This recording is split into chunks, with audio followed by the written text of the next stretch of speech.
Bangladesh legal support programme চ্যানেলের পক্ষ থেকে সবাইকে স্বাগতম। আমি আছি আপনাদের পাশে অ্যাডভোকেট মোহাম্মদ জাকির হোসেন। আজ আমরা যে বিষয় নিয়ে আলোচনা করব তা হলো যে আমরা প্রায় সময় দেখি যে বর্তমান বাংলাদেশের ডিভোর্সের সংখ্যাটা অনেক বেশি বেড়ে গিয়েছে। এই ডিভোর্স যখন বেড়ে গিয়েছে সেই ক্ষেত্রে মিথ্যে মামলার পরিসংখ্যানটা কিন্তু বেড়ে গিয়েছে। সেক্ষেত্রে আপনারা অনেকেই জানতে চান যে যখন ডিভোর্স হয়ে যায় বা ডিভোর্স হওয়ার সম্ভাবনা থাকে সেই ক্ষেত্রে পুরুষেরা কি মিথ্যে মামলার সম্মুখীন হতে হয় বা কি মিথ্যে মামলা নারীরা তাদের বিরুদ্ধে করতে পারে, এই ব্যাপারগুলো আপনারা অনেক বেশি জানতে চান ডিভোর্স দেওয়ার আগে। আজ এই বিষয়গুলো আমরা যতটুকু পারি আপনাদেরকে ক্লিয়ার করে দেওয়ার চেষ্টা করব। আপনারা অনেকেই ভাবতে পারেন যে যদি ডিভোর্স দেন বা স্ত্রী যদি ডিভোর্স দেয় সেক্ষেত্রে পুরুষেরা কি মিথ্যে মামলায় ফেঁসে যেতে পারে বা পুরুষেরা কিভাবে নির্যাতনের শিকার হতে পারেন, এই ব্যাপারগুলো আপনারা ধারণা করেন কিন্তু ক্লিয়ার জানেন না যে কি মিথ্যে মামলা আপনাদের বিরুদ্ধে হতে পারে।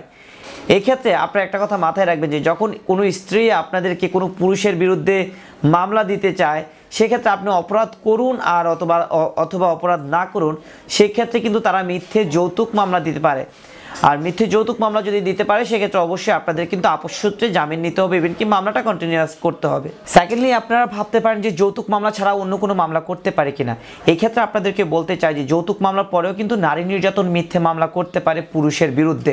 অর্থাৎ এই ক্ষেত্রে কিন্তু পুরুষের নির্যাতিত, কারণ তারা একটা স্ত্রীকে নির্যাতন না করেও কিন্তু নির্যাতনের মামলা খাচ্ছে। আর এই ক্ষেত্রে অবশ্যই বর্তমানে বাংলাদেশের রুলস অনুযায়ী নারী নির্যাতনে 11 ঘ যে ধারাটা, এই মামলাটা মেয়েরা পসিবিলিটি খুব বেশি করছে। বিকজ এই ক্ষেত্রে শুধু একটা গ্রাউন্ডস দেখালেই হয় যে যৌতুকের দায়ে তাকে অত্যাচার করেছে, যৌতুকের দায়ে তাকে মারধর করেছে।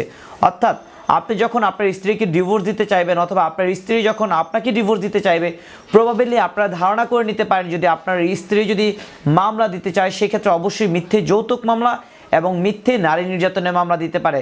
সেক্ষেত্রে অবশ্যই কিন্তু পারিপার্শ্বিক সাথে কিন্তু তারা দেনমোহরের মামলা দিতে পারে। সেক্ষেত্রে আমি একটা কথা বলতে চাই যে দেনমোহরের মামলাটা মিথ্যে মামলা নয়, বিকজ সে যেটা হকদার সেটা অবশ্যই আপনি তাকে দিতে হবে। কিন্তু মিথ্যে যৌতুক এবং যে মিথ্যে নারী নির্যাতনের মামলা দিতে পারে সেটার বিরুদ্ধে কিন্তু অবশ্যই আপনি জামিন নিতে হবে। ইভেন কি মামলায় এই মামলাটা ঠিকভাবেই পরিচালনা করতে হবে, আনলেস কিন্তু আপনার সাজা হওয়ার সম্ভাবনাটা বেশি থাকবে। এক্ষেত্রে আপনারা বলতে পারেন মিথ্যে মামলা করেছে তবুও কেন সাজা হতে পারে। এই ক্ষেত্রে আপনারা একটা কথা মাথায় রাখবেন যে যৌতুক মামলা যখন দেওয়া হয় তখন কিন্তু কোনো দালিলিক প্রমাণ বা ডকুমেন্টারি কোনো এভিডেন্স থাকে না।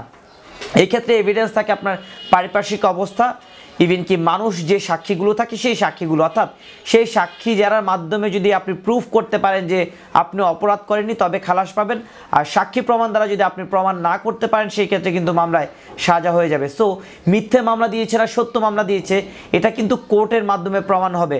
সেই ক্ষেত্রে যদি আপনারা এটা ভাবেন যে মিথ্যে মামলা দিয়েছে আমি সিনসিয়ার থাকবো না উক্ত মামলায়, তাহলে কিন্তু আপনার বিপদে পড়ার সম্ভাবনাটা খুব বেশিই থাকে। সো আপনারা যারা ডিভোর্স দিতে চাচ্ছেন বা পারিবারিক অশান্তিতে ভুগছেন সেক্ষেত্রে পুরুষ নির্যাতনের পক্ষে অবশ্যই আমরা তো অবশ্যই কাজ করি। আর সেক্ষেত্রে অবশ্যই আপনার একটা কথা মাথায় রাখবেন যে এই মিথ্যে মামলা যদিও হয় অবশ্যই মিথ্যে মামলাকে আপনার কন্টেস্ট করতে হবে।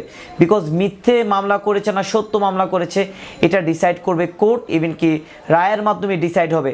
সেক্ষেত্রে একটা কথা মাথায় রাখবেন আপনারা যে মিথ্যে সত্য ঘটনা যারা ক্লায়েন্ট আছে আমরা সবাই কিন্তু তাদের পজিটিভ দিকটা আমাদেরকে এসে বলে বা কোর্টেও পজিটিভ দিকটাই বলে। সেক্ষেত্রে কোনটা মিথ্যা কোনটা সত্য সেটা কিন্তু আমরা জানি না। সো এই ক্ষেত্রে সত্য মিথ্যে যাচাইটা আসলেই আদালতের মাধ্যমে হয়, ডকুমেন্টারি আকারে হয়। সো এই ক্ষেত্রে আপনারা যারা মিথ্যে মামলা বলে বসে থাকেন তারা কিন্তু বিপদে পড়ার সম্ভাবনা আছে। আর যারা নারীরা আছেন পুরুষ নির্যাতনের পক্ষে কাজ করছেন না বা মিথ্যে মামলায় ফাঁসি দিচ্ছেন সেক্ষেত্রে অবশ্যই আপনাদের সচেতন হওয়া উচিত। এই জন্য যে এই ক্ষেত্রে কিন্তু আপনার মিথ্যে মামলা করলে কিন্তু কাউন্টার মামলা করা যায়, ইভেন কি কাউন্টার মামলার কিন্তু সাজা আছে। সো পরবর্তীতে কিন্তু আপনারাও কিন্তু ফেঁসে যাওয়ার সম্ভাবনা রয়েছে।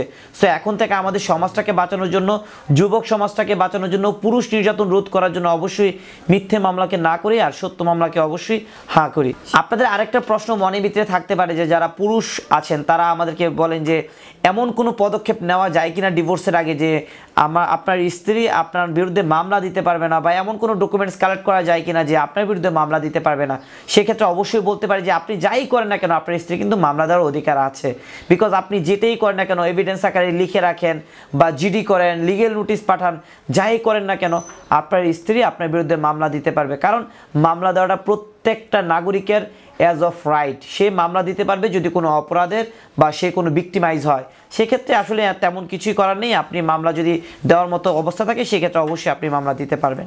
আপনাদের যারা পুরুষ নির্যাতনের শিকার হচ্ছেন সেক্ষেত্রে আপনাদের একটা ভাবনা থাকতে পারে যদি মামলা হয়ে যায় সেক্ষেত্রে কী করবেন। এই ক্ষেত্রে অবশ্যই আপনার একটা পরিচিত ভালো লয়ারের মাধ্যমে আপনারা শরণাপন্ন হতে পারেন। সেক্ষেত্রে কী কী সলিউশন নিতে হবে বিজ্ঞ আইনজীবীর মাধ্যমে আপনারা সলিউশন নিয়ে নেবেন। তবে একটা কথা আপনাদেরকে বারবার বলতে চাই, কোনো কিছুকেই আপনারা ছোটোভাবে নেবেন না বা ইনসিনসিয়ারলি নেবেন না, প্রত্যেকটা জিনিসই গুরুত্বপূর্ণ। সো প্রত্যেকটা ম্যাটারকে আপনারা গুরুত্ব দিতে শিখুন, আদারওয়াইজ কিন্তু আপনি বিপদে পড়ার সম্ভাবনাটা অনেক বেশি থাকবে।